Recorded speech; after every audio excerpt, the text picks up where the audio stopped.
As we're ready. Okay, this is a meeting of the Planning, Housing, and Economic Development Committee. We are continuing our revisions of the subdivision staging policy, which is proposed to be renamed as the growth policy. And we're taking up several issues around schools and various calculations. So Pam, you prepared a packet that's available on the County Council's website, and viewers can follow along. Are you ready? You're ready. Okay. Well, good afternoon, everyone. Long time no see. We have a handful of things to cover that are related only to the school section of the SSP. And we'll cover them in order. And it won't be everything. You know, we'll have to come back to a future meeting date to cover some remaining issues, which will really be not today, but next Monday. Next Monday, we will cover moratorium, anything related to a moratorium like an exemption, and utilization premium payments. Those things all go in a group fairly well together, and there was really no way to cover all of it in one session that I thought would give the appropriate time or space to do that. So those items are for next Monday. Today, as you see, it's in the packet. It's some of the more like what we would call housekeeping items of the SSP, but a few other important things that I think the committee needs to weigh in on the proposed change. So the first one is this annual school test guidelines. The SSP has always provided that the planning board not only review and approve the results of the annual school test, but also they're approving the procedures used to conduct the test. When they approve the test, they're saying, yes, you know, we have faith in these results, but also we understand and we approve the methods used to get to these test results. And so the planning board's put forward this proposal that they create, that the planning board adopt annual school test guidelines. It would be a transparent reference manual, basically documenting how the test is conducted and how it's utilized. And staff supports this recommendation. And I don't think we got any negative feedback on this in the public testimony. It's a nice step forward, and it's amazing. And I think it'll be useful to everyone, community members, the school system, and policymakers. Okay. Okay. So could I ask just one question about that? Totally agree with that, of course, but the question is the timing. It says it has to be done by January 1st. Has the guidelines basically already been drafted by the staff? Because frankly, from the time the council approves the SSP, you only have basically about a month before the board goes on recess. Is that enough time to actually give you to do the school LITR guidelines? The school test guidelines? It's essentially that, yes, right. I'm going to say yes, and I'm just going to look for a nod from my companion, Jesus Beck, who's going to be the one who's going to be leading that. And yes, so she's giving me a nod, so I'm comfortable that we'll be able to. We already have a lot of this kind of in PowerPoint presentations that we've given to the board over the years. Now it's just really pulling that all into a single document. So, Jason, sorry, Mr. Sartori, you know, we could consider a slightly later date in January in case it develops that you need to actually get it approved at a board date in January rather than, because what this will do is require you to have it approved by the board before they exit in December. We could put January 15th, we could put February 1st, just something to think about. It's a detail that we can stick in here, but Dr. Olin raises a good point in case that can't happen. Okay, we'll talk internally and see if we think that we need to adjust that. Okay. Let you know. Thank you. Thank you. Okay, moving forward, the next recommendation that the report covers is that in addition to these guidelines, what the planning board has suggested is that there's a utilization report as well. And that the utilization report would include historical and projected countywide utilization rates by school level, share sort of where each school falls, each level within certain categories. They would report on, you know, all the facilities that are between 80% utilization and 100, anything that's over 100, things that are under 80%. It's a comprehensive utilization report, basically, like the name says. And that's we already have that, or this is an idea to create a new one? I'll let Mr. Sartori talk to that. Sure. So this will be new. We don't. So when we run the annual school test each year, we do say, here's the snapshot for this point in time, or the test as it applies today. But what we're trying to do is to show more trends and what each year of projection looks like. Really, to be honest, we took a lot of the thoughts that we had and what would be part of this from the interim report that MCPS's consultants at WXY had produced for the boundary analysis. We thought a lot of the analysis and the data that they presented was pretty useful and thoughtful, and so we said, let's try to take some of those things and let's produce this every single year if we can.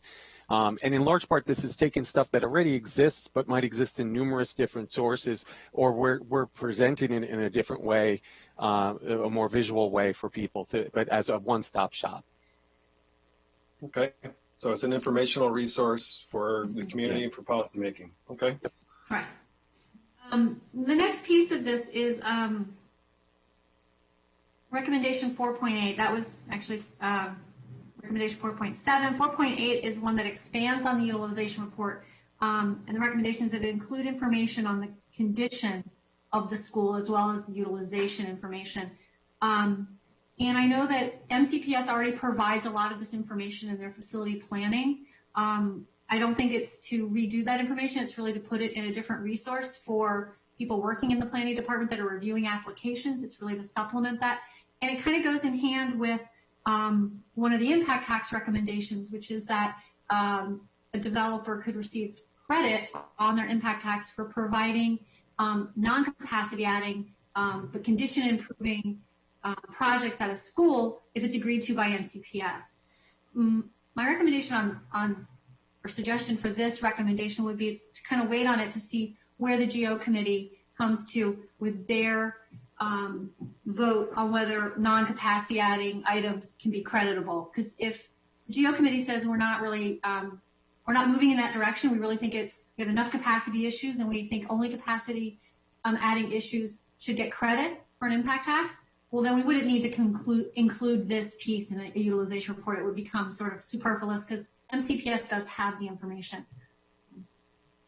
Where did, okay, I'd love to hear from, Essie McGuire is here. Yeah, there she is. So before I turn to Essie, where did this idea of these, local improvements to a school originate? Is that a manageable system? I mean, I wonder, well, anyway, why don't we just turn to Essie and let's hear some comments. Thank you. So first I would just want to, stepping back to both of these data points, I would just want to sort of confirm our understanding that this was not to create new data. Certainly what we don't want is, multiple sets of data, and I don't think the planning department wants that either, but I did just want to confirm that my understanding, and I believe our shared understanding, is that that's a compilation and, as you said, sort of a resource document of existing data. Certainly the facility data is assessment data that we do, that we in MCPS are conducting and then publishing, and the projections and other trend data would be that found in our CIP. So I just wanted let's confirm that. Is that everything? Are we on the same page here, Jason, Gwen? Sure. Yeah, and if possible, would it be okay for me to share my screen? I can show you what this would look like. Sure. Okay. I can't. Can I do that? I don't know if I can do that. You can try, Jason. I don't have control over it. Only it says it's been disabled. Okay, now I do. All right. Yeah, usually they hear us. Okay. Thank you. Okay, so what you're hopefully what you're looking at now is a slide that shows basically an example of what the individual school, utilization report might look like for, in this case, South Lake Elementary School, which is part of the Watkins Mill cluster. So this would show you historical actuals. This comes from several MCPS resources, published annually, and then the current set of projections, which are published in MCPS's Educational Facilities Master Plan. And then we show that graphically, how the capacity has changed over time and how the enrollment has changed. So we don't show, the MCPS doesn't show this for each individual school in this format. Then we take the utilization rates, and so we've split these up into the bands that we're using in other ways, where we look at 80 to 100%, 100 to 120%, 120 and above, and you can kind of see how that's changed over time or how it's projected to for this particular school. Other information here, this is all stuff that MCPS provides in their master plan documents. But then we've added this. This is, information on what other schools are nearby, so that if we're looking at, other schools and the potential, what utilization levels look like there, you can come here, you can say, okay, the nearest school is Gaithersburg Elementary School. You can turn to that section of the report and see information about Gaithersburg Elementary School.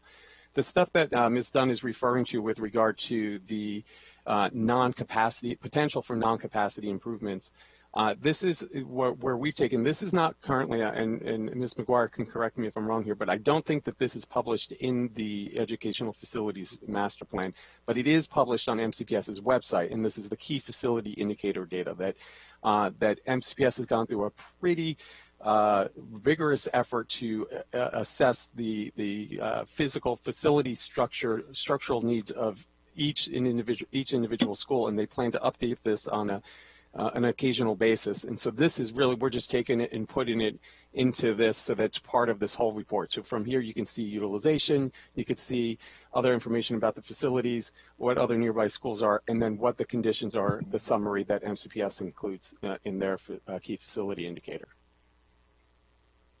Okay, I have a really basic question. Does MCPS support the idea of these credits against non-capacity projects? So, so we certainly have an interest, and I appreciate what I believe is the intent, which is to acknowledge that infrastructure is a major issue for the school system, in addition to capacity. And in some ways, I think we could make the argument that given sort of where we've been the last several years, and frankly, how the economic conditions appear to be shaping up, infrastructure could become more important to us in some ways than capacity. And so I believe that's the intent, and certainly we support that. We support the intent and the effort to bring additional resources to the aging infrastructure needs of the school system and the funding needs that go along with that. The specifics of how that would work out, I think there obviously are a number of specifics that we would need to engage in. Certainly MCPS would want to retain control, and it's the board's authority to direct what those projects would be, how they would be executed, et cetera. But certainly we do support, again, any measures that would bring additional funding and additional resources to our infrastructure problem.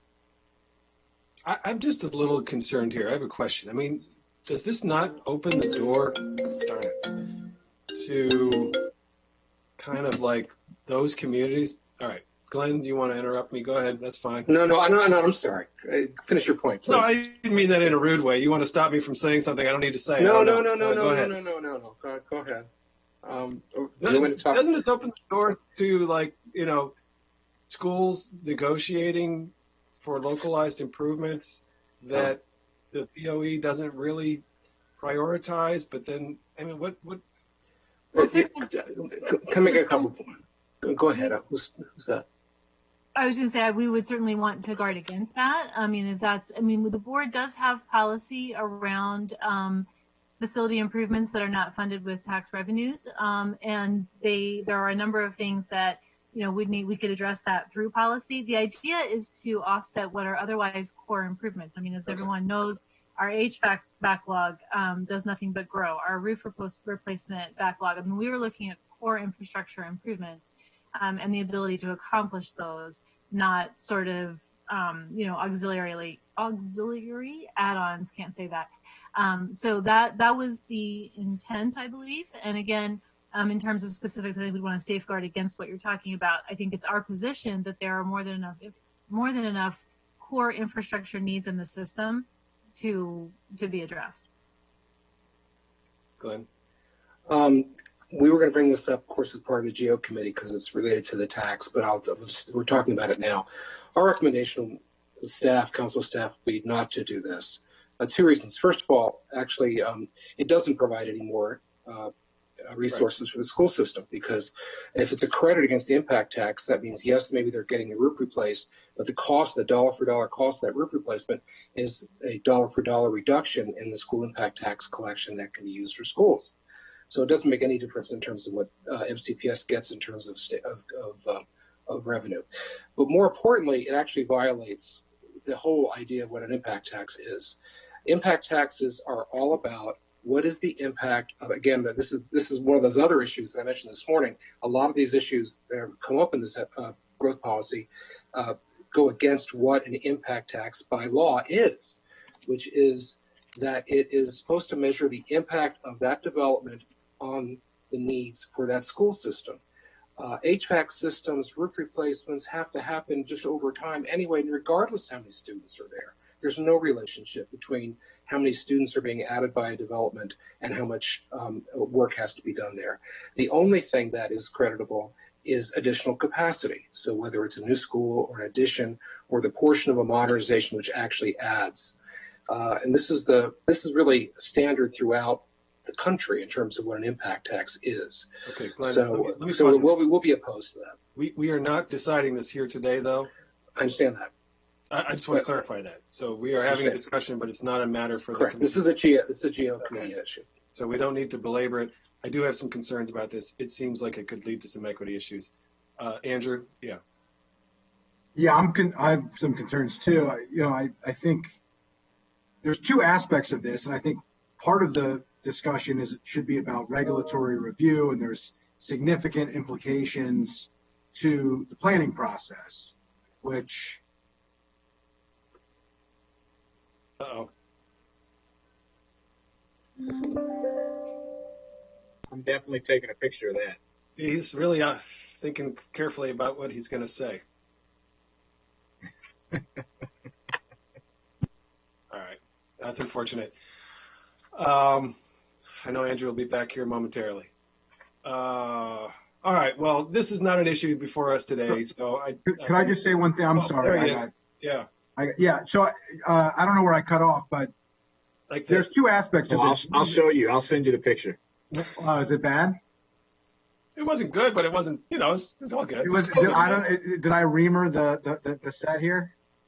We haven't had a reamer in a while, so I'm happy to contribute in any way that I can. But one of this is about regulatory review and has significant implications to development and to what I think is a core PHED issue. The other is about resources, which is taxes, which I think very much needs to be part of GEO. Of course, I get to be part of all the conversations, given my role, but I think it's important to do it. So if we want to have the conversation later, that's fine.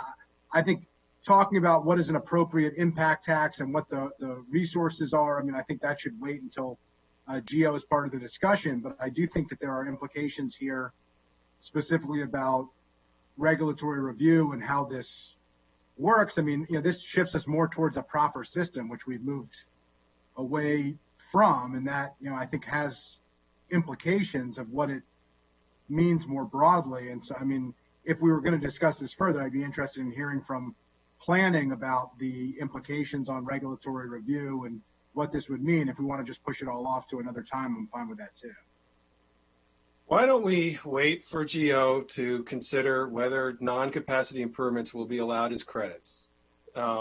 I personally have some concerns about this. It seems to me it could lead to more resources going to schools that have development when the rational policy is intending to distribute them a little more widely. But if I'm wrong about that, I'll stand corrected. In any event, you're going to talk about it at GEO.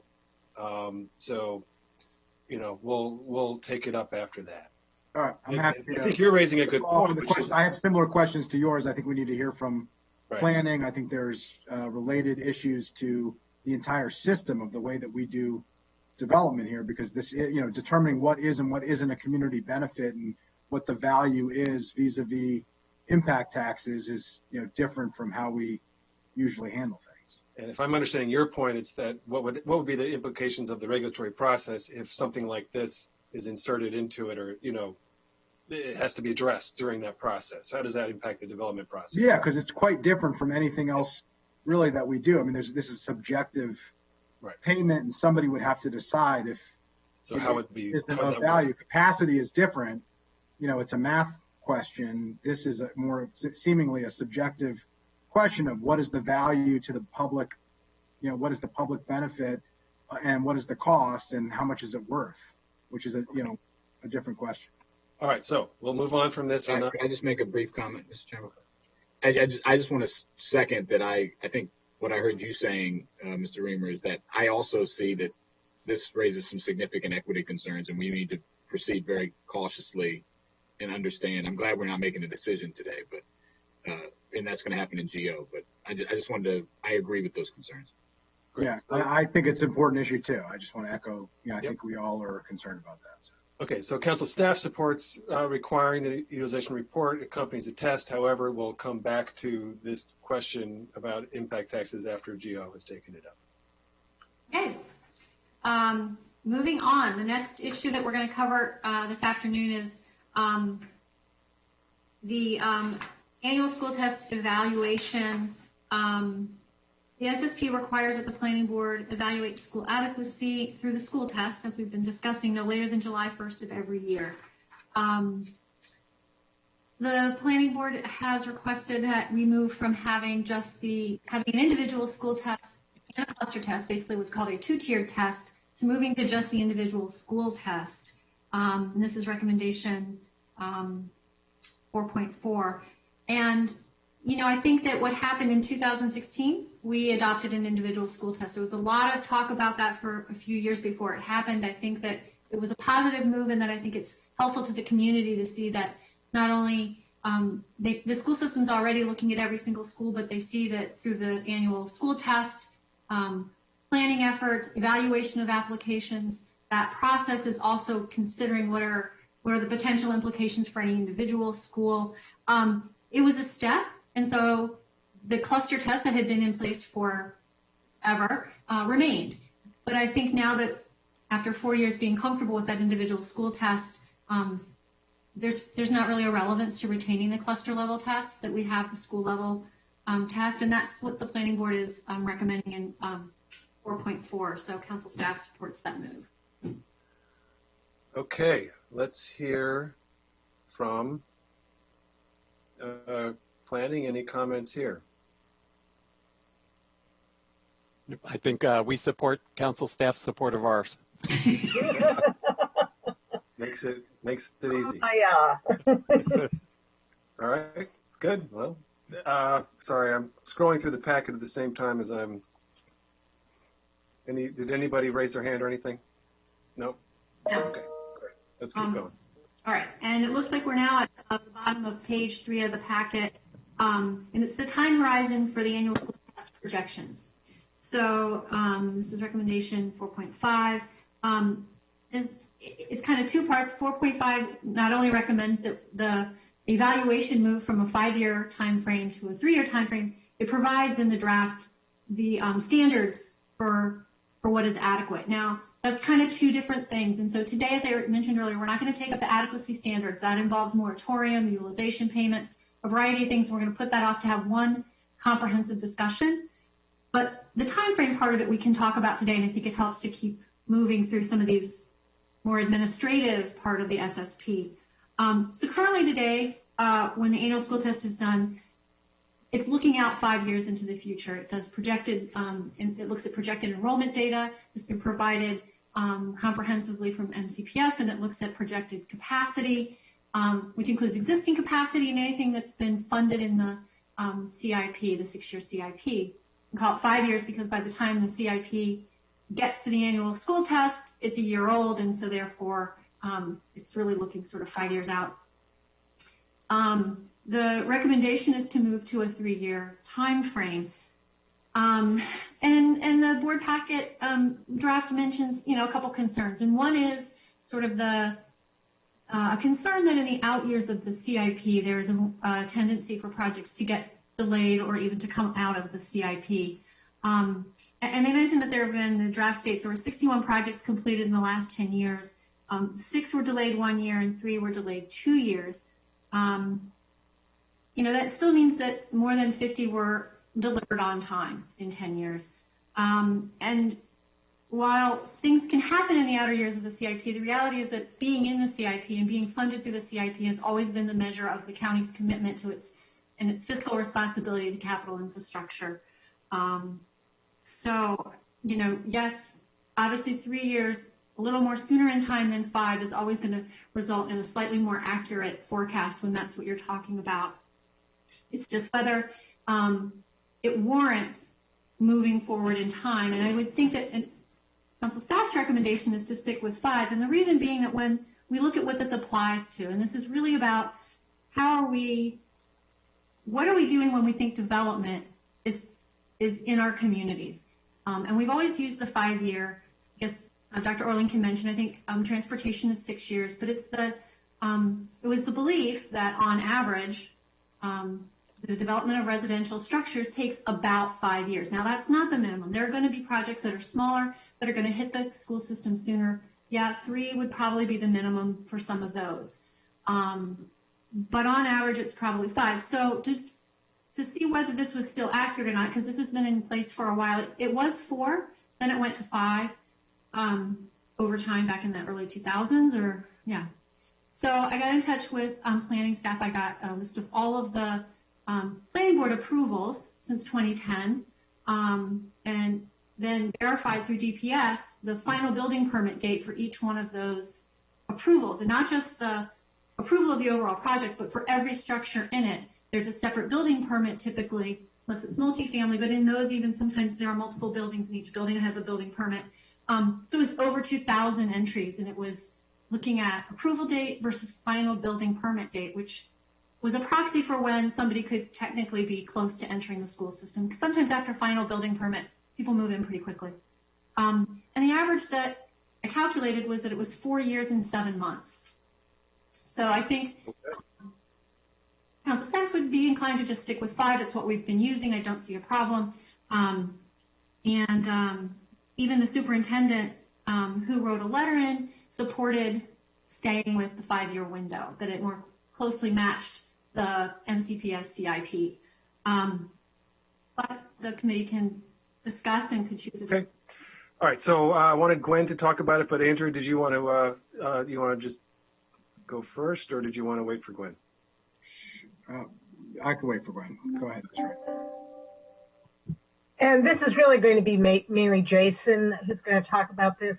The only thing I want to say, which I keep sort of hammering at, is if there were some themes to our recommendations regarding the SSP/growth policy this go around, it's number 1, let's try to simplify. And number 2, let's try to tie this very complicated process to real life as much as possible. Let's try to not make it just theoretical. Let's tie it to real life and what's happening on the ground. So I'm going to turn it over to Jason with that. Sure, thanks. So yeah, in a way to kind of build off of what Gwen was just saying, the council staff report acknowledges that we can't argue that enrollment projections and capacity funding 3 years in the future will be known with more certainty than in 5 years. But we don't think that that should be considered lightly. One of our goals with this was to place less reliance on numbers that suggest a level of precision that doesn't actually exist. And we can't completely get away from numbers. Obviously, we want this to be a data-driven effort, but and there are certain aspects of it, like the school test, that has to come down to numbers. And so our approach where we've had to look at numbers was to say, what can we do to use numbers that are more accurate? And so that was why first we said, let's go to the 3-year projections instead of 5 years. Now, we also took a look at the same set of data that Ms. Dunn was referring to, where she had used it to identify the average time to completion of a project. Well, and that came up as 4 years and 7 months. We tried to answer a different question that we get a lot, which is, how soon will this start to generate students? We hear that all the time. And a project will start to generate students as soon as one unit is opened up, potentially, right? So we said, well, how long is it until the first occupancy permit is issued on a project. And what we saw with that was over the projects over the last 10 years, 73% of those projects had at least one unit that was completed within 3 years. Now, the average completion might be 4 years and 7 months, but within 3 years, 73% of the projects were already had units that were opening up. And then the last thing that I want to emphasize is this idea of, that the CIP has always been the measure of the county's commitment to infrastructure, right? And we think that the 5-year projection is actually inconsistent with the CIP process. And if I could share my screen again, I'm going to show you exactly what I mean by this. And I don't believe we included this in the draft report. But basically, if you take a look at what you're looking at here is, the next 9 fiscal years, including the current fiscal year. And we're working today with the FY21 school test. So the current CIP, the adopted CIP, runs through from FY21 through FY26, so this area in blue. Well, the current school test uses 5-year test projections, 5 years out, 1, 2, 3, 4, 5, is that FY26 projections. So we're all good here. But next year, when the council doesn't adopt a new CIP, it just amends the existing CIP. The CIP will still run only through FY26. But the 5-year projections, when we do the FY22 test that will take effect next July, the 5-year projections are actually fall outside the window of the CIP. And so the issue here is that we are, MCPS publishes those projections, and we're making decisions in this test based on projects that are not in any adopted CIP in terms of their completion. And so that's where we said if we go with the 3-year test window, it's always falling within an adopted CIP. You can even go with the 4-year window, and that would also always appear in the window. A quick question, Jason. So, and maybe Dr. Erling can weigh in here. It would seem to me that actually it's more, it's not as if by falling outside the window, you are then counting capacity that's not funded or doesn't exist. You're actually being more restrictive is what you're doing in the second year of what's on the screen here is you're saying we're counting 1 year less of the CIP because that additional year of data, so we're really only going to count what is funded. They don't count things they haven't asked for or things that aren't completed. They never count something that's not completed. So you don't have a way to count capacity that might be built. They don't. They only count when it's finished. The way it's written today is we look 5 years in the future. And so, for instance, if Damascus High School appears in this next round of in their next projections, there might be a rebuilt Damascus High School that is expected to be completed in FY27. We will see that in the MCPS projections in their master plan that they publish, which is what we use. We will show that that capacity opening up in FY27. So we'll be using that, but that is not that project. And certainly the completion of that project is not within the time frame because we are looking 5 years into the future. Which we use the schedule, but it isn't necessarily the funded programming of that money. But you will still rely upon the schedule for that project. Right. To open in FY27 or FY28, there has to be money already programmed well into the CIP years before that. If it's opening in FY28, the money would be starting well in advance of that. That's true. Can I weigh in? Yeah.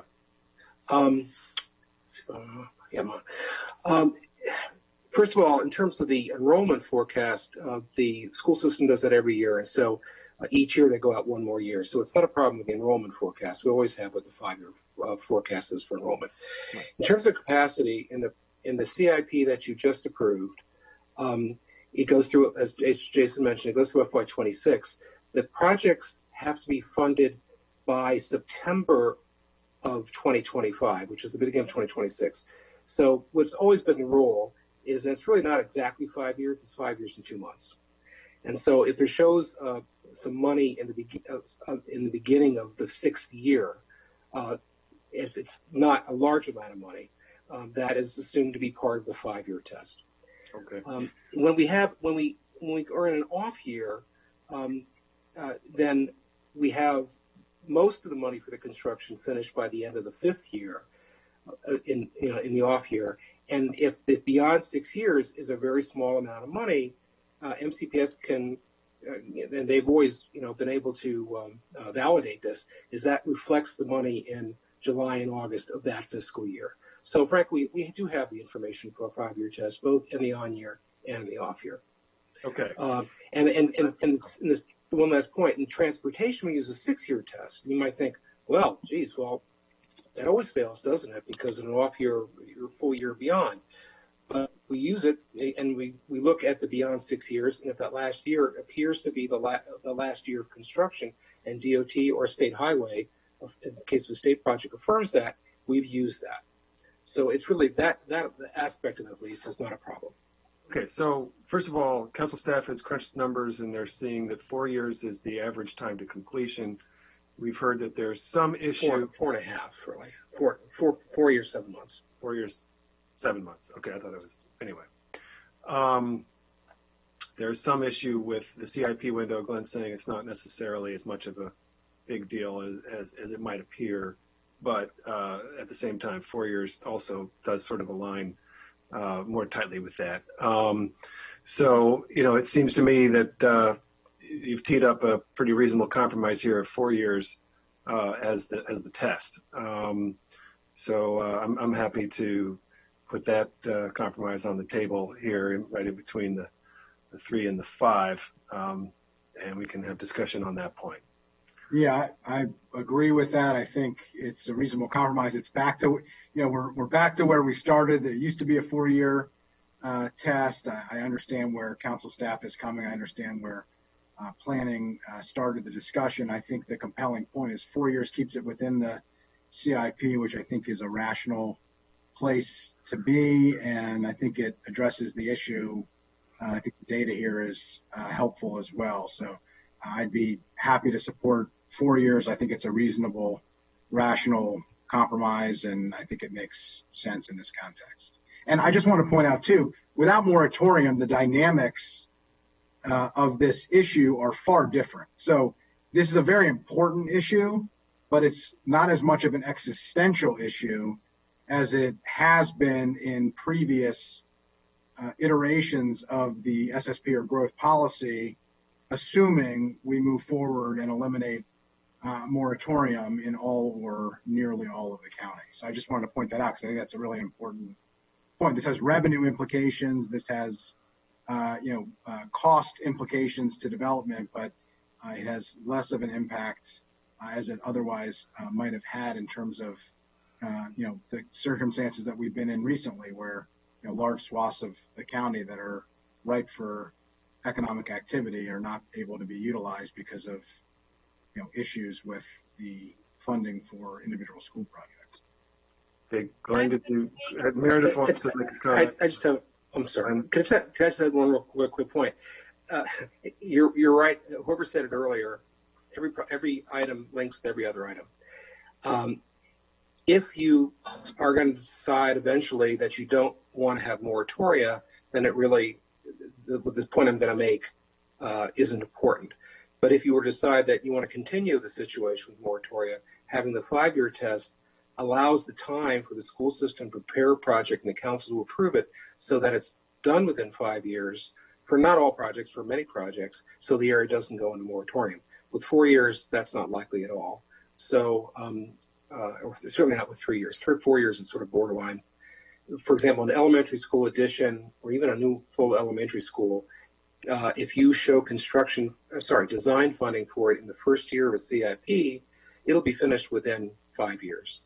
It likely is not going to be finished within 4, certainly not within 3. But again, if you have no moratorium test, it doesn't matter. So the two items are linked in that respect. Meredith.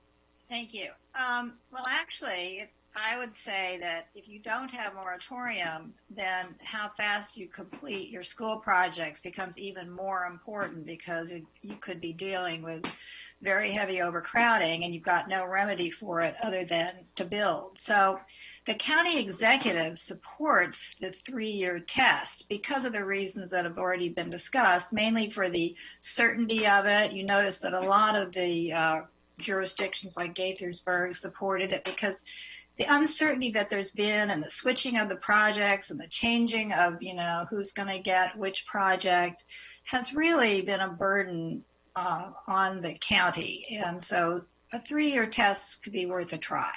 Thank you. All right, so we have a motion.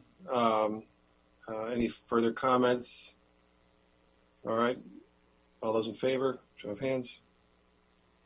All right, those opposed, is that, Bill, are you favor or opposed? In favor of the 4-year test that Andrew articulated, if that's the motion. Correct, the motion is for a 4-year test. I'm in favor. Okay, great. That's unanimous. All right, thank you. We'll keep moving. Moving on. The next is really about the applicability of the school test, and this is not a simple concept to discuss. So you'll have to be a little patient. But currently, the annual school test includes the number of additional students that a school can accommodate before reaching the moratorium threshold. And this number is sometimes referred to or often referred to as the staging ceiling capacity. So currently, if an application for development comes in and they look at the number of units and they calculate the number of students based on the student generation rate, and if that individual project is so large that the number of remaining student seats at that school service area can't accommodate the application, then that application or applicant has to wait until possibly the next annual school test to see if the results change, if in fact something's been funded, or for whatever reason enrollment declines enough, and they can move forward then.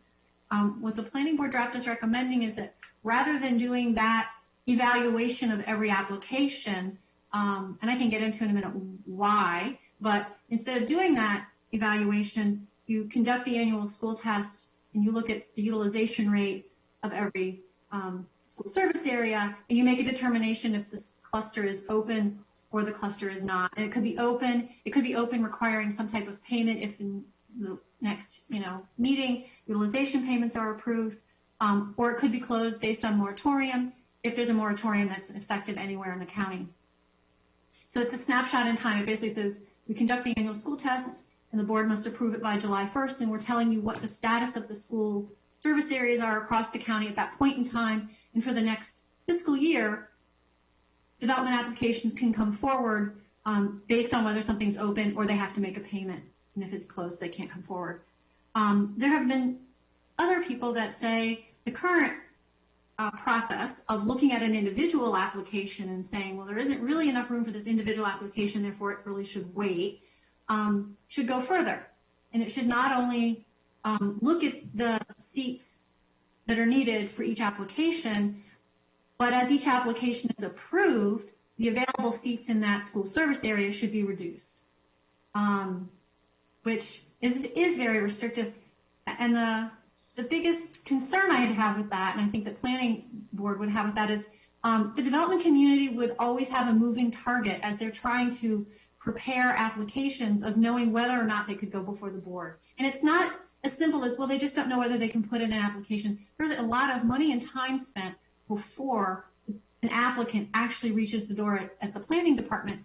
And the school test results for any area would literally change week to week as projects are approved at the planning board. So to do an incremental, let's have a rate, but then let's take away from it every single week, I think would be exceedingly difficult if we want to say in Montgomery County that, we don't want to overburden our process, or we don't want it to not be straightforward and simple, as the director has mentioned that's part of the purpose of this SSP.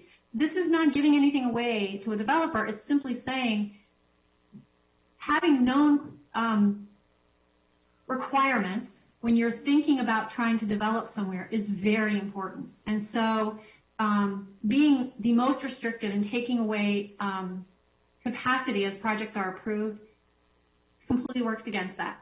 The current process, I think it's straightforward enough in that they could look at the student seats that are available in a school service area. They can do their own calculation. Planning staff is great to publish also student generation rates. And actually the applicants would know when they try to submit the application whether or not there's seats available. It's something that's done at intake. or you could just have it as the planning staff has recommended. It's an open close thing. The reason for also this concern where possibly it does make sense to make it open closed type of test, this is the status for the year, is that I tried to give an example in the staff report. The school test is approved in July, and we know that it's based on the capacity that was just approved in the budget in May, and it's based on the enrollment projections that were done the previous fall. Suppose you're a developer coming through in December, and you go before the board, and there's still a certain number of seats left, and you fit it, you can go to the board. This idea that that number is so specific is based on a year-old enrollment data. And you're being compared to a number of student seats that at this point in time is a year old. And I know that we've had correspondence from the MCCPTA that says, well, we should make MCPS updated. And the reality is they do update the fall numbers the following spring, but they do it for the coming fall. They do it because they need staffing projections. They need information on portables, things like relocatables. They don't redo all of their 2, 3, 4, and 5-year projections. And if you've just voted on a 4-year time frame, from the fall to the spring, they're not going to rerun all their modeling again. And to ask them to do it is a very time-intensive thing that I don't think that the school board probably, or the school staff would have the ability to do. And I'm not even sure at that point whether it would change much. It's a level of precision that I don't believe makes a lot of efficient sense. So I supported the shot, let's take a look, see where things are. That's the status for the next year. Modest compromise would be to continue doing it the way planning staff is currently doing it. Right. Thank you. I am familiar with this issue. It's been a subject of a lot of conversation. There was a little ambiguity about it in the last go round with the SSP. So I had to learn about it. And I really think there's a limit to what you can do here. And I think, in the real world, it's just hard to hold the process to such an exacting standard. And if you try to do that, every action has an equal opposite reaction. Like there's other consequences. And so I think it creates a very uncertain environment for getting what we want. I mean, let's not forget, this is development that is approved in the master plans. This is what we want. This is not something we are trying to do anything we can to stop. This is achieving the vision that we lay out through a community master plan. And we generally want it. The marginal distinction of multiple projects before the board and which one is going to be going forward actually and so on and so forth. I think we have ways to address that, through our planning and through our budgeting. So I understand the philosophical point of view here, that says you should be tighter and stricter with everything, but I just don't think it works. I really don't. So, all right, Andrew, and then Meredith. Yeah, I think we got a balance here.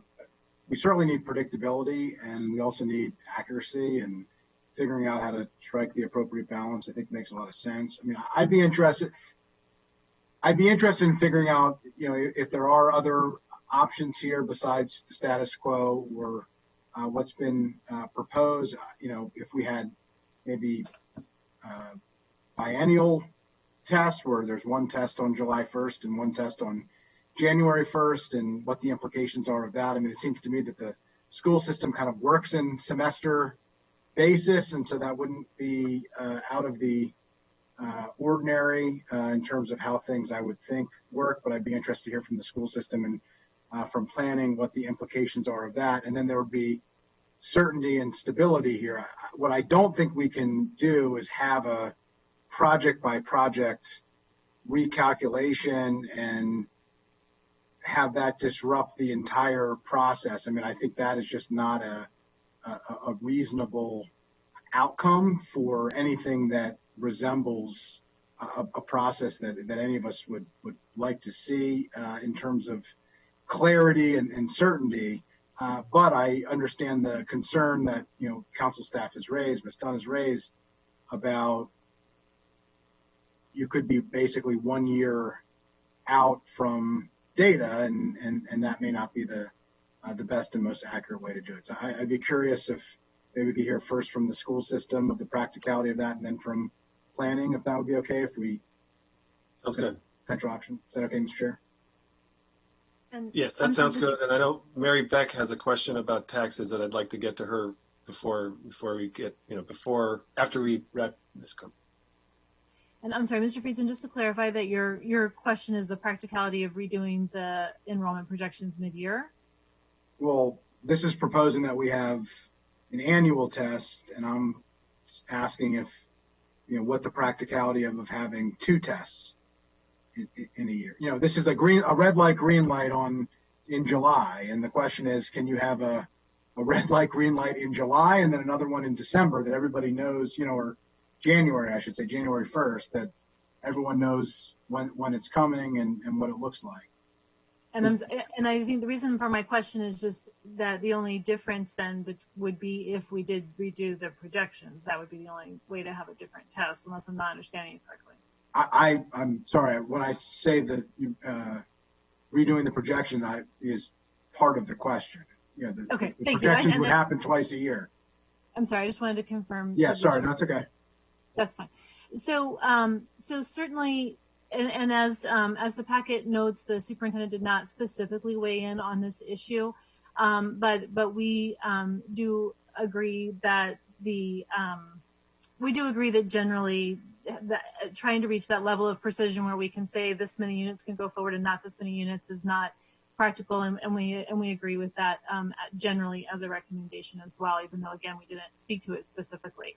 I do think that we would have some concerns around trying to produce new numbers in a time frame that would make a meaningful new projection. As Ms. Dunn said, when we do the new numbers in the spring, it's really looking towards that next fall. We do have the benefit of the spring actuals, but at that point, we're looking at January, February actuals. If you want a new test to be mid-year, we're not going to have significantly different numbers at that point early enough to have new projections in the middle of the year, if I'm making sense. So I think that would be, I think when we've looked before at trying to update the projections, it is a number of these different timing pieces that just don't line up from a process standpoint in order to have enough information to make the projections significantly more meaningful and different. Again, when looking at the very next year, that's a different issue because we have much more on the ground actual information, and it's in a time frame that's meaningful to us. It's a time frame that's meaningful to staffing and to building issues, which again go on throughout the summer.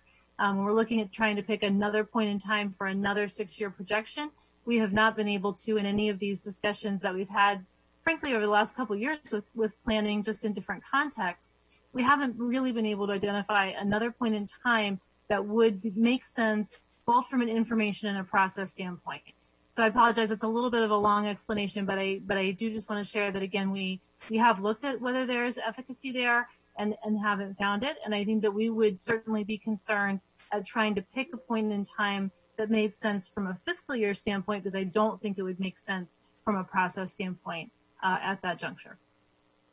So there's a second piece of this I'd like to hear from planning. I mean, that's the school, recalibration and recalculation. There's also a, development pipeline of what's been approved over the first 6 months of the year against the ceiling. I'd like to hear from planning of whether or not, what data we think we would have over the first 6 months of the year and whether or not that would make a meaningful impact, because we could freeze the schools projections because there's no meaningful additional data that we would have midway through the year, but recalculate based on the first 6 months of approval to have a modified number on starting January 1st, for instance. Sure. So yes, for us to use that modified number and to take into account, take the published MCPS projections and then update that based on what's been approved in the pipeline now over the last 6 months, The concern that we have with that doing something like that is that then 6 months later, when we start working with the newly published MCPS projections, they may no longer, those are very likely to not include the things that have been approved in the pipeline yet, because oftentimes MCPS won't include the pipeline in their projections until they know that it's something that's moving forward. Just because something receives its approval, it doesn't necessarily mean that it's on track to hit their projections yet. And so you might have things where we're not including, suddenly we're including a whole bunch of things that have been approved, and then 6 months later we're not including them again because they're not actually in the projections that MCPS includes, and then it might be a year later where they come back up, and so things will come in and out of consideration. That's why we just like the idea of doing it once per year based on the projections. When MCPS feels that the pipeline data is worthy of being included in their projections, then we know we're capturing it because it's in their projections. I just have the problem is the disconnect between the two aspects of this. One is the enrollment forecast, and the other is the capacity calculation. July 1st, around then, when the board makes its annual school test determination, it's true the enrollment forecast is 8 months old. The capacity forecast, if you will, from the CIP is only a month and a half old.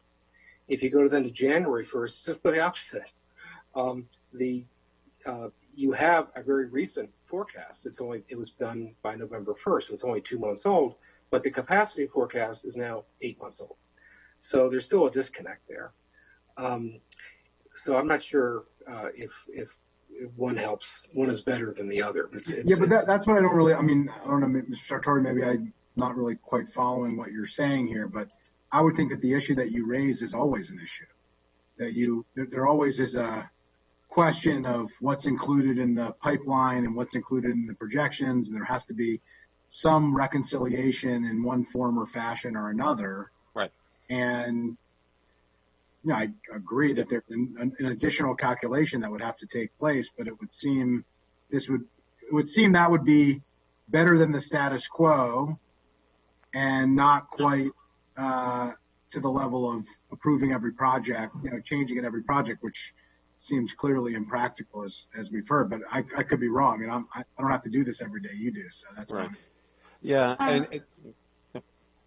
I'm sorry. I was just going to add, Councilmember Friedson, I think that part of the issue is, I think what everyone's hearing you say is after 6 months, you have the information of like the recent past 6 months of approvals. And I think what everyone else is saying is that information is always transmitted to MCPS, and they incorporate approved pipeline data into their enrollment projections, but it's not always an instantaneous thing. And so it would give a false sense to people to say, we're having a school test that's in July 1st, and we're going to have another one in January 1st, and it's going to make sure it accounts for all the stuff we've approved in that 6 months. Yeah, it will account for everything approved in 6 months, but maybe not one for one, as Mr. Sartori is saying, in that time frame. And so for all that effort of a second school test, it may result in absolutely almost the exact same thing.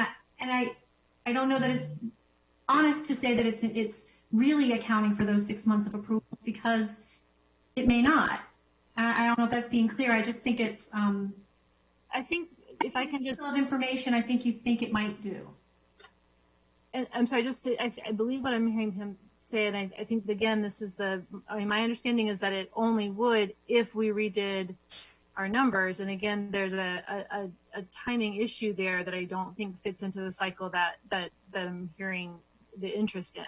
And I think that's sort of the piece to it. If there's an interest in changing the agreed upon pipeline assumptions, that's a different conversation, and we can do that. I mean, we don't pick it just randomly, right?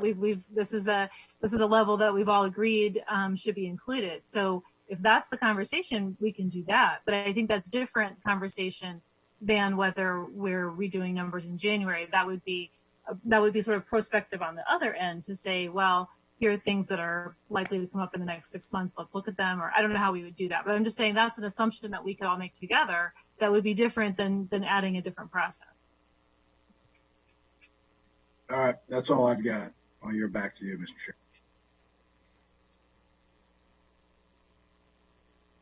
Mary Beck, and then Marlene. Thank you. Yes, I just had a question. I'm trying to understand. I know we're going to talk about the utilization premium payments later, but is this school test process then what determines for a whole year what people have to pay? Or is there a concern at all about people trying to game the timing to avoid the payment?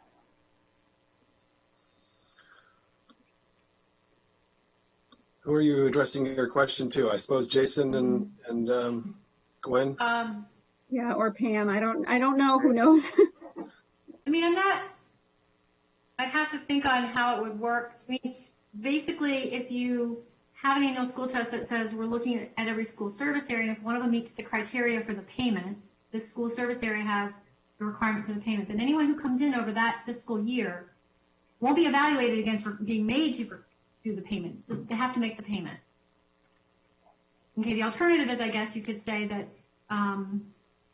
there are X student seats available, and only if kind of similar to the current process, like we'll look at every application. If you come in, you're not taking up the rest of the seats, it still might be at a level that requires the payment. I guess I'm a little confused. I think it's always they're requiring the payment through the fiscal year, but maybe Mr. Sartori can chime in.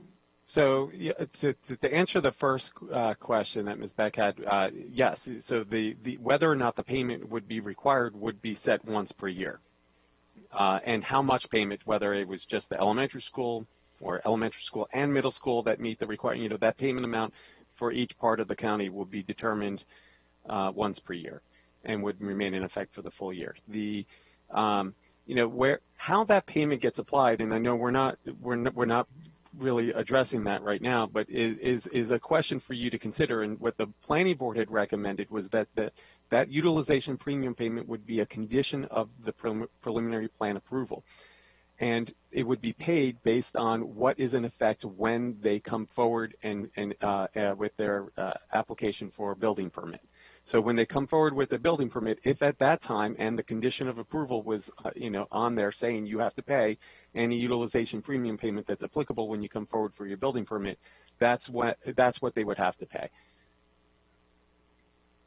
And so yes, I mean, it's possible that an applicant might decide to wait and pull their building permits 2 months later if they look at the numbers and they see, well, look, it looks like we're not going to have to make this payment if we wait 2 months.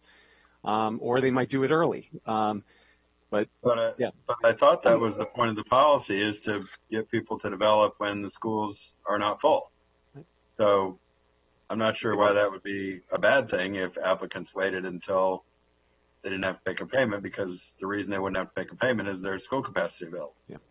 Yeah, I guess partly I'm just trying to understand for the money, if there was some rolling look at this, then you might end up getting more payments. Otherwise, people might get in without the payments. And I guess just a clarification, Jason, I'm sorry, I didn't understand. They're paying the payments based on decisions made at the preliminary plan approval, but the money goes out when they have the building permit, but it's at the rates established and under the terms established for the preliminary plan. Is that correct? No, it would be similar to the impact taxes, right? So right now, if they get their approval today, they don't have to pay the impact taxes until they pull their building permits, which might be, let's say, 2 years from now. Now, today, when they get their approval, they don't know what the impact tax is going to be 2 years from now, because it'll get changed at some point in between. But when they do come forward, they pay what is applicable at that time in impact tax, not what was applicable today. So this would be worked the same way on the utilization premium payments. If they get their approval today, and their approval has the condition saying that they're required to make the payment that's applicable at the time that they pull their building permits, then 2 years from now, when they pull their building permits, DPS would look and say, okay, look, where your building requires an elementary school utilization premium payment, here's how much it is today, and this is how much you owe. So they Jason? Yeah, I have a question too. Jason, are you basically, I kind of thought, like you said before, though, or maybe Chair Anderson, that when they get to building permit, it's reevaluated, and if there's no, pay it. That doesn't make sense. It's really Could I add, when when we had school facility payments up through 2016, I have to really go back and look at this. I'm like 90% sure about what I'm about to say. Jason is right about impact taxes, but impact taxes are totally separate from the subdivision approval. Impact taxes, when you show up at permitting services and you want to get your building permit, you either pay your impact tax, what the current rate is at that time, or you can actually defer it till, based on Mr. Reamer's bill from a few years ago, to basically several months later. But my understanding, my recollection of the school facility payment was, first of all, that's a condition of subdivision approval. You're saying rather than meeting the subdivision requirement for the school test, you are agreeing to pay the school facility payment. But you don't make the payment until you get your building permit. That's correct. But you pay the rate at that time, regardless of whether the area is over capacity or not, because that was a condition of the subdivision approval. Now, if what the planning board is recommending now for the utilization payment is different, then yes, there can be a complete gaming of the system, and I could see that happen, particularly for a development that's maybe within a few months of deciding to build, and they see if they wait until after the beginning of the fiscal year that the area is no longer going to be in whatever the threshold is for the utilization payment, which I know you haven't discussed yet. They could avoid the payment entirely.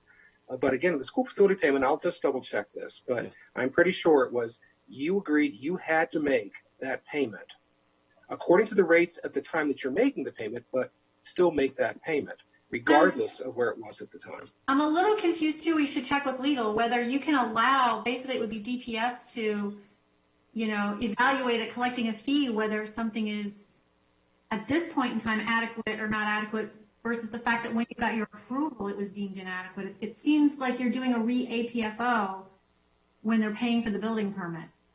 I mean, if you're just saying it's always in effect and they pay it at the time of building permit, we have no problem. But I thought I heard you say that they get to whether they paid a building permit or not depends on whether it's in effect at that time or not. That's different. Right. Okay. That's not their condition of approval. This was viewed differently than I think Dr. Orland's recollection of the school facility payments is correct. But this was viewed a little differently. And, if the council chooses to treat these the same way as the school facility payments, then of years past, then yes, it would be basically determined at the approval. This payment is required. You don't have to make that payment today, but here's what it is. And the one thing I think developers would like about that is that it gives them some certainty, right? They know at their approval, here's how much I'm going to have to pay for this, regardless of what the condition is when I actually pull the building permits. Well, they'll know that they have to make a payment. What they actually pay depends on what the utilization payment rates are at that time. Yeah. But you're 95% right. Yes. But there's gaming of the system right now. Yeah. There is clearly, we have applications come forward where they will apply for a residential project with age-restricted housing, because that theoretically generates no kids, because there's a moratorium in effect. And then when the moratorium is lifted, they'll come back and amend their preliminary plan application for a non-age restricted approval.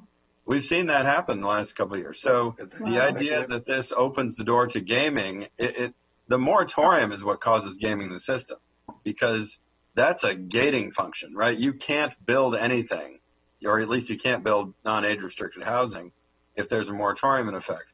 The idea that you're going to time the project based on an extra 20% utilization premium, maybe, I guess, if the project is really operating on that thin a margin, but I just don't see, I think our proposal drastically reduces the amount of, I'll just call it strategic timing by developers. Thank you for that point. Okay, I think Meredith would like to share the county executive's view. Very good. Thank you. Thank you. I've heard so much that the views may have changed, but no, I want to get back to the fundamental point of overcrowding, school overcrowding, and the purpose of the SSP, which is to measure school capacity and measure the number of kids and see if we're over. So the county executive does not support the snapshot test. We've already done that. We've been there and done that, and it resulted in a lot of overcrowding.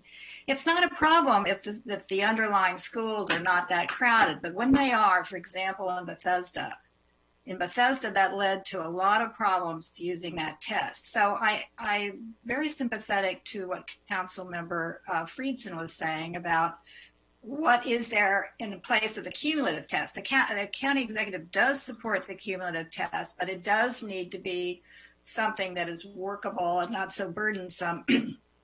I didn't think you change it once a week. I'd never heard that, but you do need to capture the new kids coming in the areas that are really growing and where the schools are already close to being full. And that's a very important task. That and then also capturing those payments, which will be essential. So I think the county executive does not support the test recommended by staff. That's right.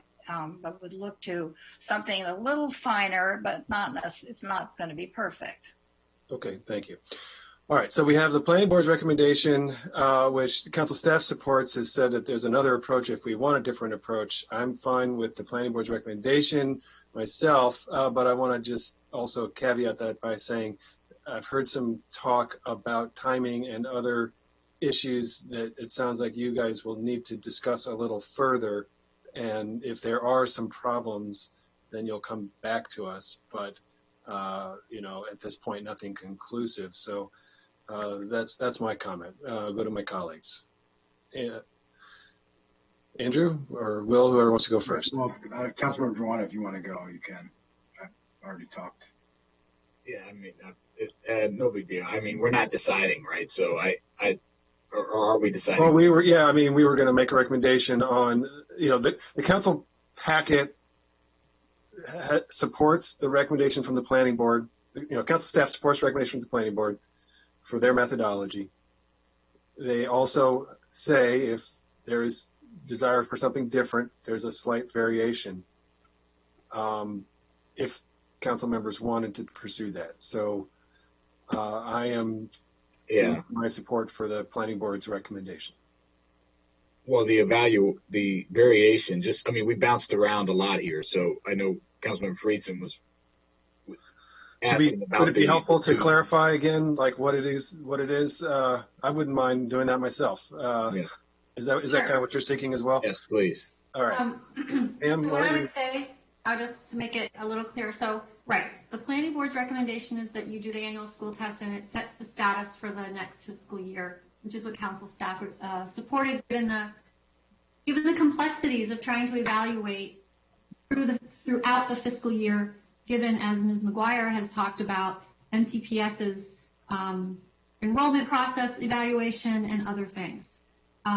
What is done right now is literally that middle ground. It's just to say we do have the utilization rates of every school service area, and we can calculate the seat deficit in every school service area.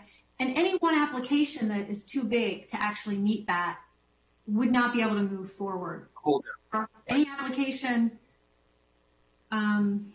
if that's for the moratorium threshold, and my guess is you could do something similar for utilization premium payment threshold, and it would look at every application then, rather than the most strictest, which is saying not only do we look at every application, but then we start to take away available capacity when you get approved. So in other words, if you've got 100 students available and you got 125 worth of seats generated from 6 different projects, as soon as you hit that 100, you cut it off. The problem with under what some are seeking, and the problem that I have with that is you actually really don't know which of those 100 are going to move forward.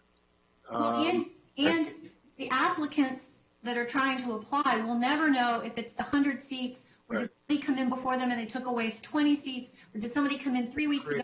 Tremendous uncertainty. Right. They're never going to know.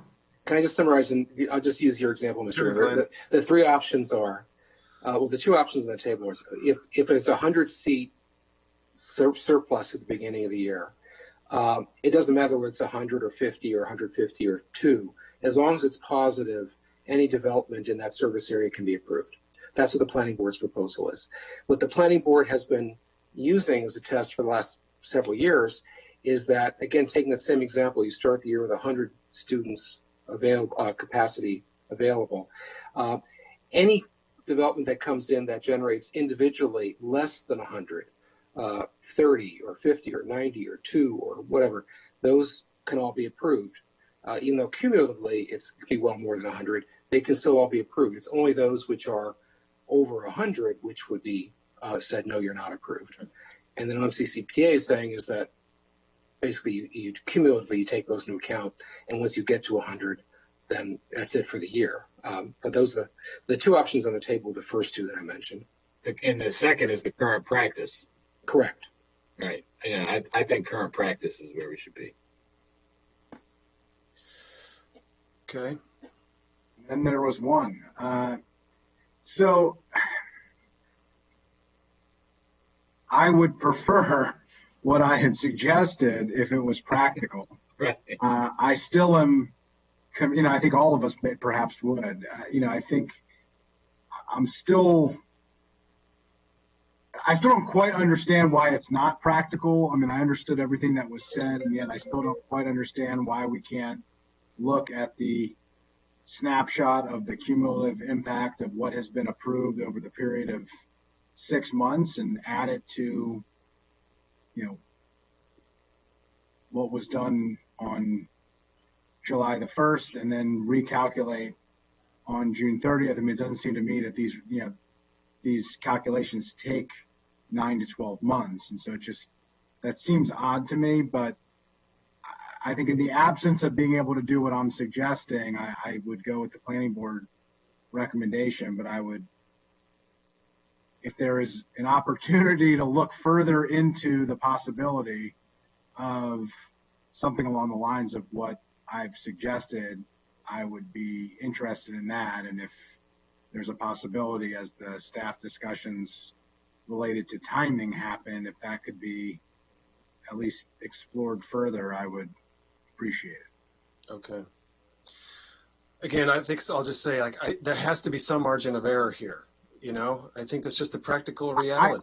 I agree. I'm not saying there shouldn't be a margin of error, and I'm not saying there shouldn't be certainty. I'm saying all of those things. I'm agreeing with the principle here. I think that the question is whether, waiting a full year when there is data available that seems somewhat easy to come up with and to reconcile. It doesn't seem insurmountable. Again, I'm not an expert in this. I don't have to do this every day. That's why I'm deferring to those who know a lot more than I do. But on its face, it seems like we know the development that has been approved for the 6-month period. We know the test that was done on July 1st.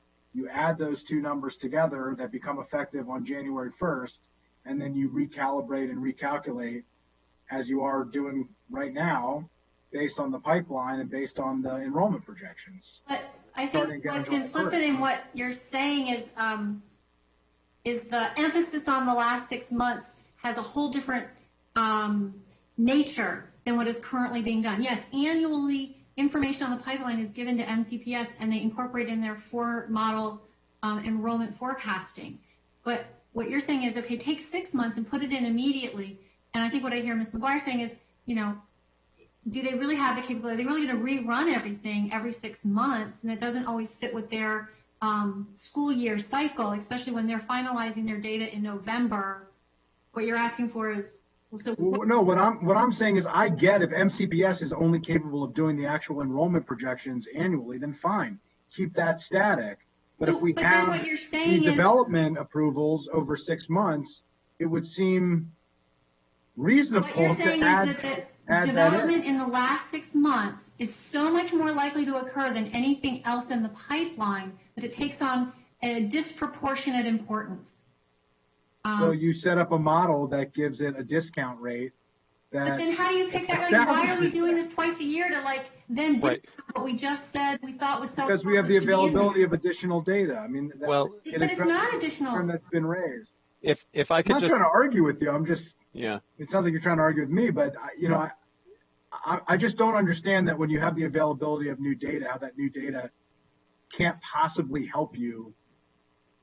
Now, I understand that the data isn't perfect, and I understand that there are, I've dealt with economic data for quite some time, and I understand that you have to provide discount rates and other things in order to reflect the bias in the data. And there's bias, proximity bias in the data to have the last 6 months, because that has different implications to the development pipeline. I mean, I understand how this works. That's the point that I would raise. So I'll yield. Obviously, there's like significant resistance here because I don't know why, but it is what it is. So I guess we will. Can you yield just to Jason here and then move on? Should I provide more resistance? I don't know. I just Sure. Yes, okay. please. Yeah. Basically what you're describing is a situation where it would fall on the planning department to take the projections that came out 6 months earlier, and now we would add into that. We would basically run a model of our own, and we just don't do that. We don't have an enrollment projection model that we run, because then you could also question things like, well, over the last 6 months we also had to have more information about births in the county, right? Should we be then somehow modifying the enrollments to reflect the fact that there have been X number of students that were born just now that are going to come into our school system? And we just don't get into that, right? And the idea, as Ms. Dunn was saying, is for us to take just the what has been approved and just tack that right on top of the projections is making an assumption that everything that's been approved is going to happen, and it's so important we're going to just put it right in. And then 6 months later, when MCPS comes out with their new set of projections, they may have looked at that same stuff and say, well, we don't think a lot of this is going to happen just yet. It doesn't fall into our projections, and so they don't include it in their projections. And so we've just gone from a period where we said this is the most important things, we have to include it, and then 6 months later, MCPS has taken it out. Is right? that really how it works? MCBS subjectively decides Well, it's based not on their subjective. development expertise of what they believe will and won't happen? I mean, Ms. McGuire, could you? No, I think Jason and I may be saying shades of the same thing on from a process standpoint, but I do want to assure people that no, we are not sitting back and making educated guesses about what projects will go forward. We do include them. Again, there's an agreed upon approval point at which we know these have gone through this approval point. They're included. That's what we're including in our assumptions, and that's, again, it's an agreed upon level. I think what I'm sort of struggling with trying to understand, Mr. Friedson, is if you are wanting to add in the impact of development that's been approved in the last 6 months, in some ways that seems like it's sort of the current practice, which is that if something comes in, I'm not sure. I guess I'm not hearing as much difference as I think I maybe thought I was at the beginning. If we don't rerun the projections, which, as Jason pointed out, if we do, then we need to just start over to take sort of everything into consideration. And again, since we've just finished that process in November, I think it would be hard to do it in a time frame that was helpful. But if we don't do that, then I think what we're doing now, by taking account of the projects that have been approved, is feeding them into the existing capacity and taking knowledge of them that way, which seems to be what you're getting at, I think. Or at least if I can just add in, we aren't talking about, 1 year sounds like a long time for us to do these tests, but in the world of development applications, that's not that long a time. So, folks who are making an application also need some certainty that they can proceed and invest the money necessary to do an application. If we change it every 6 months and sort of say, this is the number this 6 months, this is the number next 6 months, they haven't gotten through even the application process, and suddenly they could have the rug pulled out from under them. 1 year sounds like a long time, but from the development application process, it's not that long. It's a reasonable amount of time for us to rationally do the testing, figure out what areas where we can, take applications without the premium payments or with the premium payments. But if we change it every 6 months, it's going to be pretty chaotic. I thank you for that comment. That's my perspective as well. Just think there is a limit. We understand the executive's position here, Meredith. Thank you. All right. Well, I guess it just comes down to me, so I'll just close this out.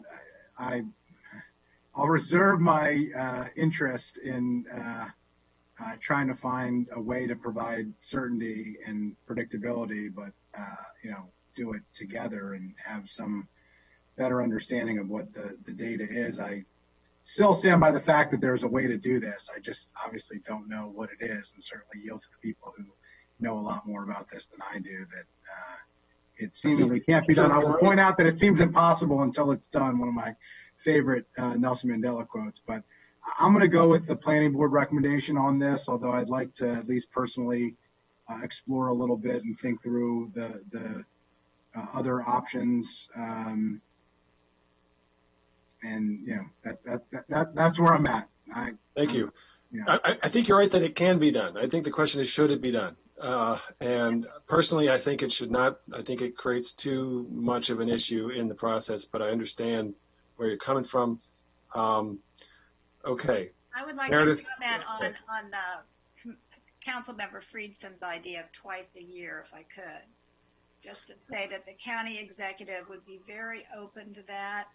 We've had a problem now for as long as I can remember of chronic overcrowding, and I really can't believe that the people in charge of these issues cannot come up with the kind of information that would be needed to do a great evaluation of the overcrowding and to give certainty to developers. I think we could do both, and this is about adequate public facilities, and that's about measuring what we're going to need for the schools. So I think thank you. Give that priority. And if I could just, I think I've spoken the least on this item. If I could just say, the reason, just for the record, that I was leaning towards just keeping the current system is because at least if you have it will help if there's holding back on large development, if there's overcrowding, right? And at least in some way. So I just, I don't feel super strongly about this, but I think that, just on balance, it might be a little better than what we're trying to do here. I'm not really happy with either alternative, to tell you the truth, but. Well, I think this is like an uncomfort zone, right? I think that's the problem with this whole thing is like you have to you have to get comfortable with a little bit of, a margin of error. Again, it's not that we can't produce this information.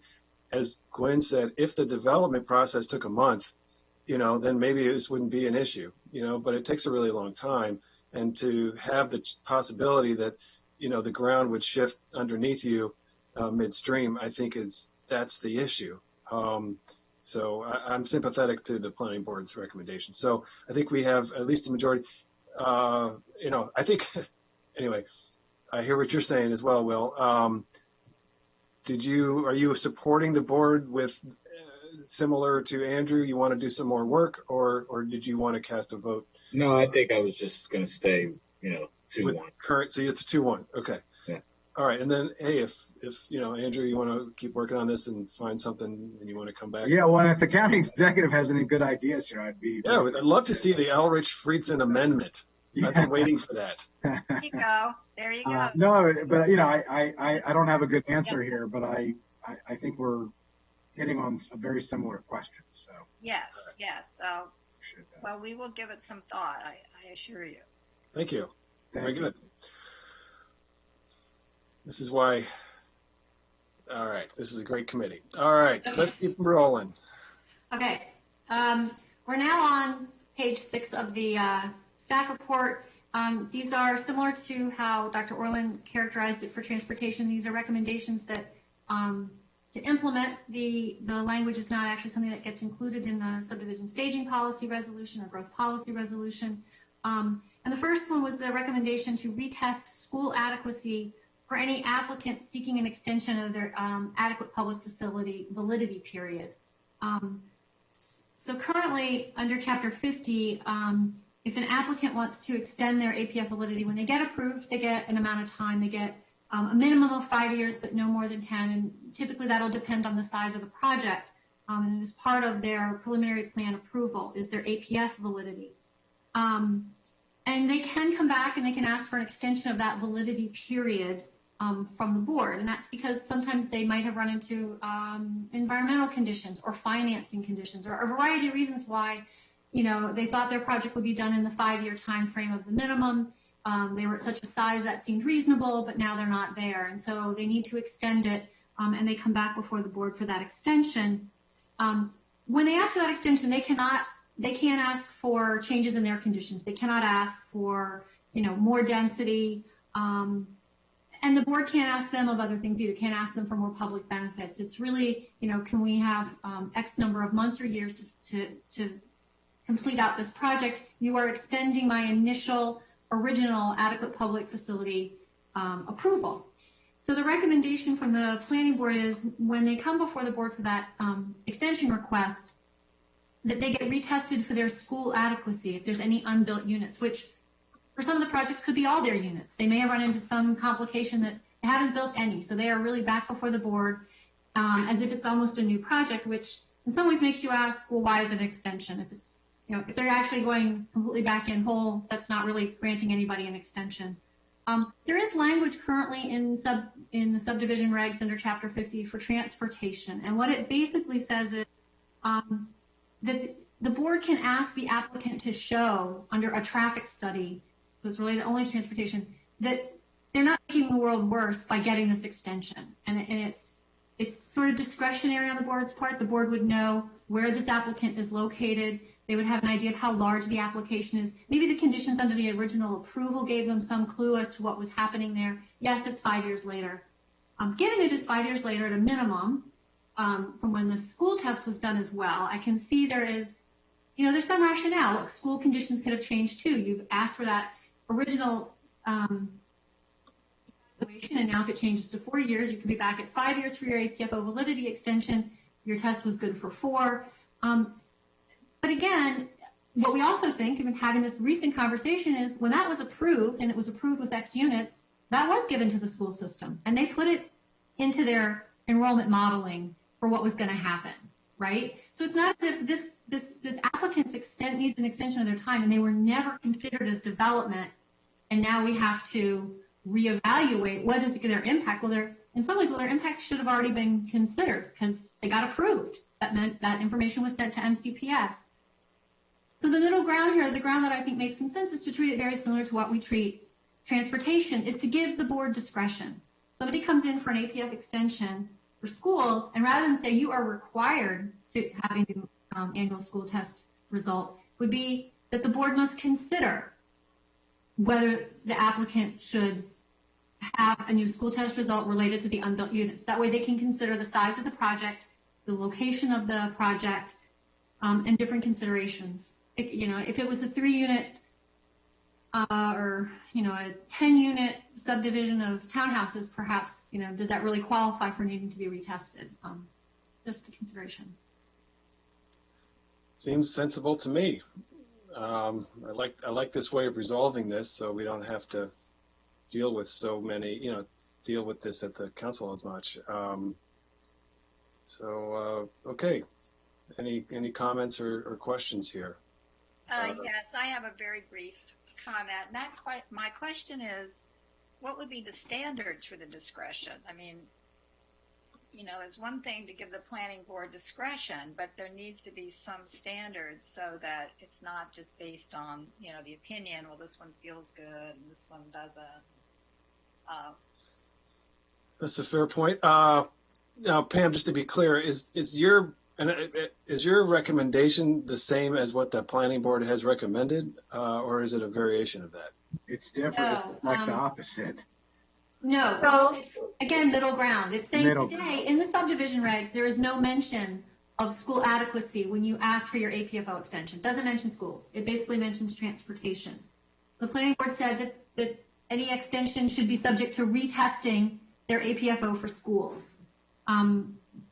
My view of it was to read through chapter 50 and the exemption or the extension language and realize that for transportation, it is discretionary by the board, that they don't even have to ask for the verification of a traffic study and how it will impact the extension, but they can ask for that. So I was optimistic we could come up with similar language for schools, that the board could ask the applicant to evaluate the conditions of the school service areas under which it will, produce students and provide an analysis to the board. Andrew.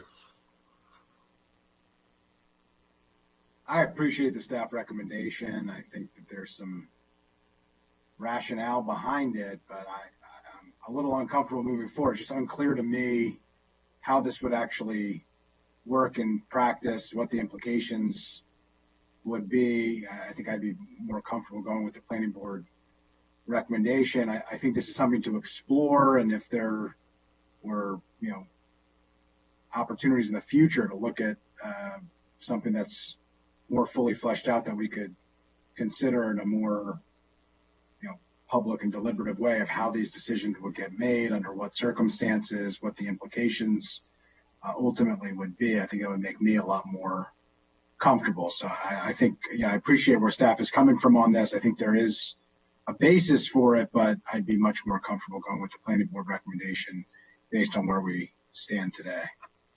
Okay, I'll turn to Will in a sec, but I want to ask a question. If this is not in the SSP resolution, then what is it exactly? And in order to make such a change, what would we have to do? There would have to be a bill to change chapter 50 would have to come forward. There is a bill. There is a bill. There is a Okay. bill. The bill has Bill been 3720. I'm sorry. This Yeah. piece was in the legislation. I forgot. I got confused with the next one. The next one is not, but yes. Right. And I would just want to be just to clarify, unlike transportation, where in transportation the testing the responsibility of doing that falls on the applicant, right? The applicant might need to get a consultant in to do the work that needs to be done to show here's how we can, fall out in LATR.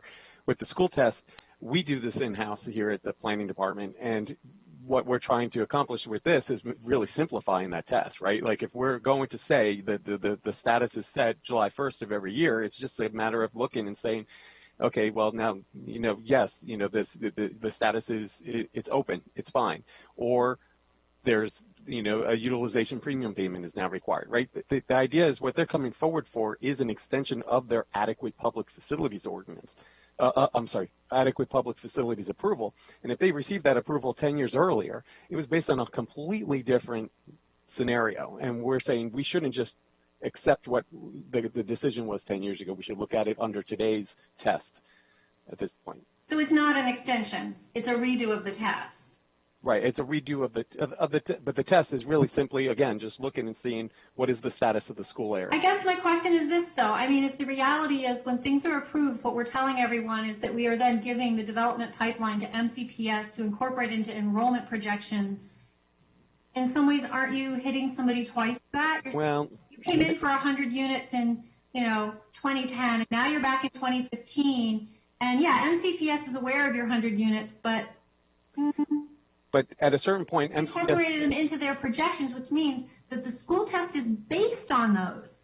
But not always, right? Because we have, we talk about, we have an example of one that's been approved for 20 years. I don't think MCPS is still counting that approval in their projections after 20 years of nothing happening there, even though they keep coming forward for an extension, right? So it's, at a certain point, MCPS and SE can, Ms. McGuire can address this, but I just at a certain point, they just, because it's on the pipeline, they're not going to include it if there's no chance of it actually, or they don't see it going forward.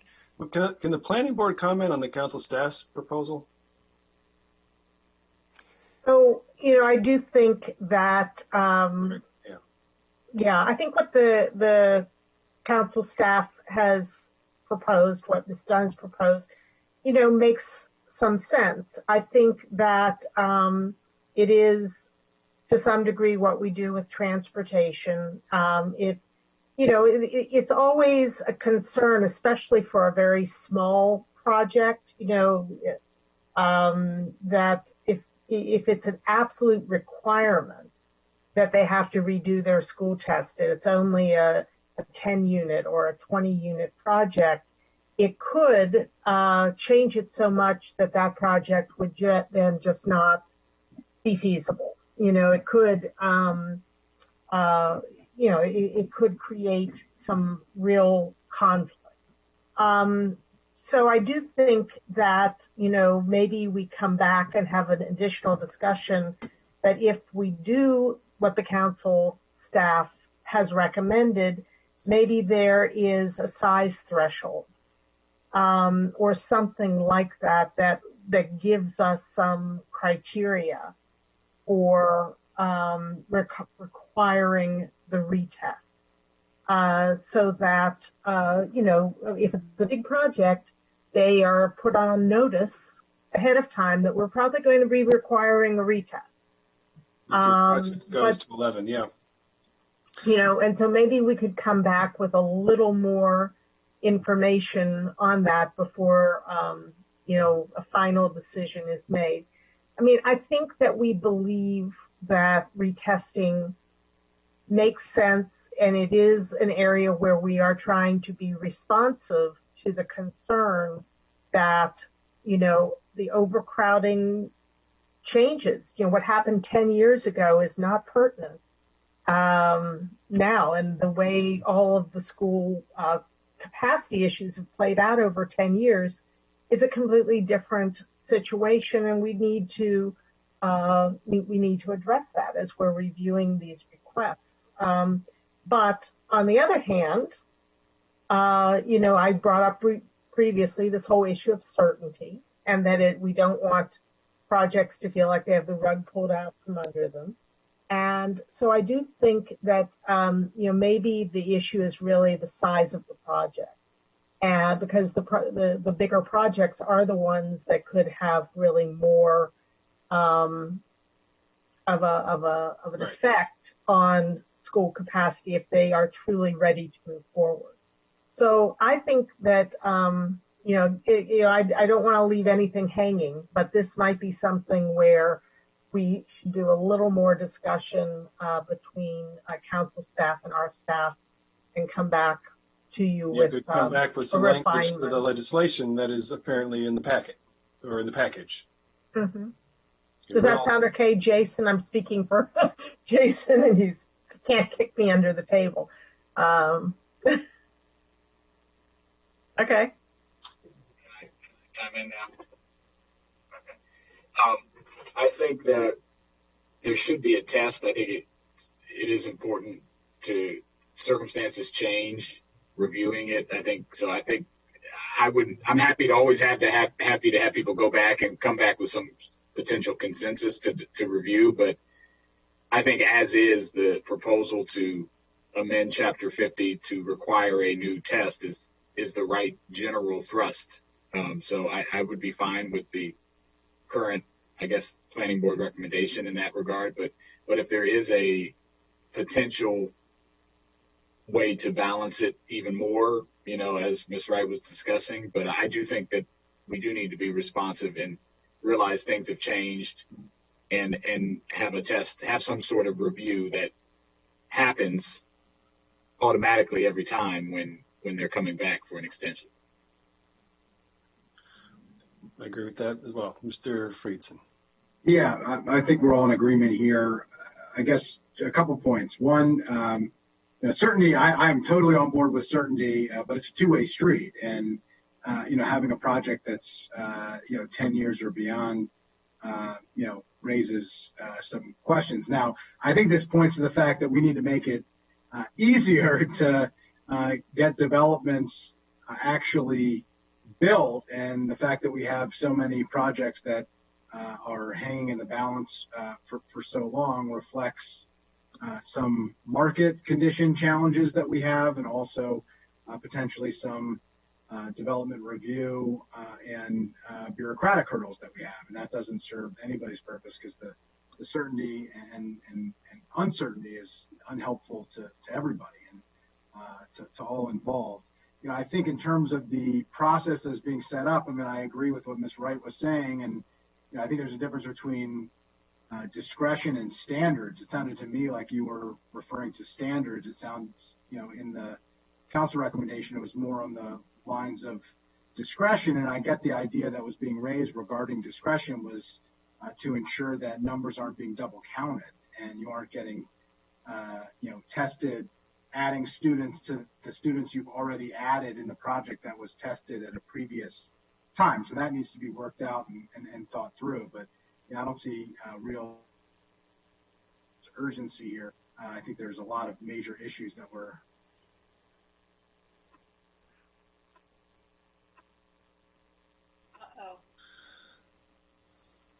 There we go again. Yeah, we lost the last few words there.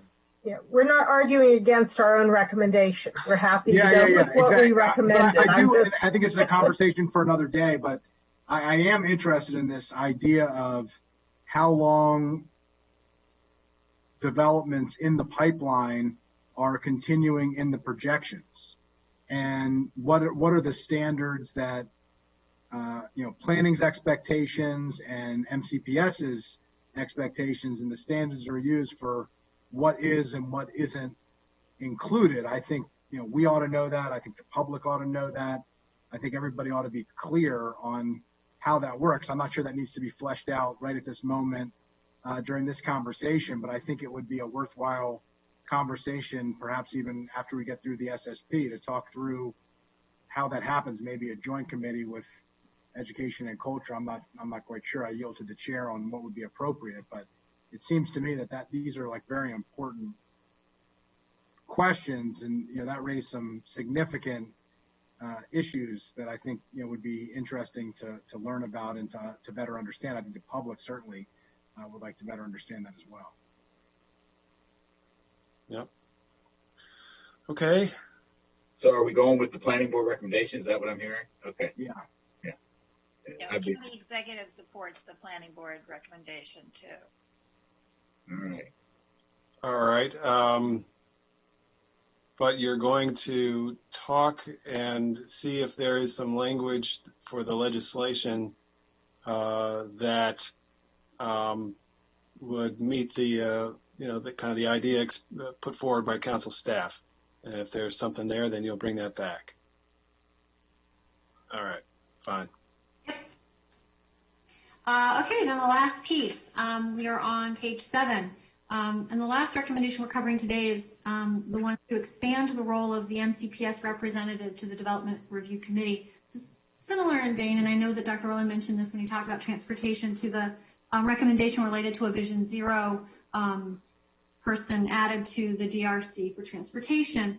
Here in the section of Chapter 50 where this is located, there is language that requires MCPS to have a representative at the DRC, but it is really for school siting issues. And so they're not there for the review of every application for development review of residential, but for ones involving school siting. And so this recommendation by the planning board would expand their role and say, beyond school siting, we want someone from MCPS as a representative on the Development Review Committee when there's a residential project coming forward. I don't think we got anyone that opposed that idea in testimony, and this would just require, again, this is the one that hasn't been submitted, but would require a bill to change Chapter 50. So this is a planning board recommendation? Yes. Okay, maybe a little comments first from Essie. We certainly, we appreciate formalizing the relationship and would support that. MCPS certainly has a lot of participation at different stages of various processes. I think this would sort of formalize and broaden that relationship to potentially see the implications for projects that we might not automatically see a connection to. So again, we certainly appreciate our working relationship with planning and are happy to strengthen it. Good answer. Thank you. All right. Thumbs up on this one. Any other comments? All right. Thank you. That's agree. It. Okay. I will save my eye roll frozen picture for another day. That was a good one. All right, I think everybody. I almost out-reamered the chair today on my freezes. You've been trying, but you're not there yet, my son. All right. Check my social media later for a close up of free eye roll. The Brady Bunch eye roll. All right. Thanks, everybody. We are adjourned. Thank you. Thank you.